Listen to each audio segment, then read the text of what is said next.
Today we're making a video of the unit from Mercedes 2014 which we fixed, and the problems were that the screen wouldn't turn on and command unit would show nothing on the screen. The customer said that the radio was still working, but I'm not sure. For us the unit was dead. So we fixed the unit. As you can see, everything works, navigation, everything is working.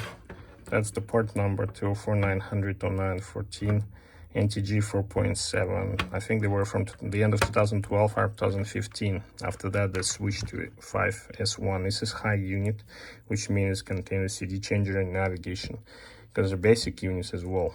So everything is working, but the interesting part about it, that it was already fixed by Becker Autosound. There was a sticker here. We removed it to release the holes. So not sure how they put the sticker. It's gonna overheat.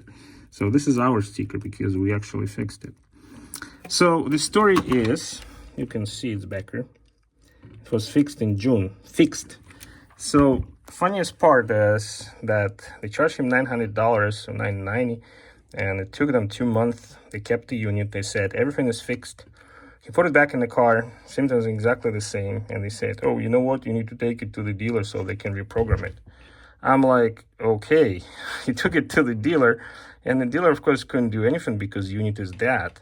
And they told him, like, hey, you need to replace the unit. It's going to cost you $7,000, actually $8,000. Of course, it's crazy expensive. And he found us. He sent us the unit. We confirmed that the unit is bad.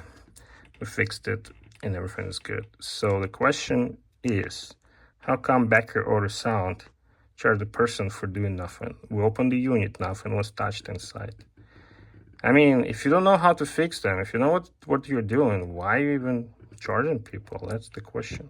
And I have doubts that Becker Autosound is related to a real Becker, because if they were, they wouldn't do things like this. That's it's kind of nuts, you know. It's almost like a scam. So the person paid almost $1,500 for nothing. But we actually fixed it. We actually made it working. So that's about it. So, for example, if we don't know how to fix the units, we tell people, hey, we cannot fix it. We never charge people for doing nothing. For me, it's kind of strange. But that's how they do business. Thank you for watching.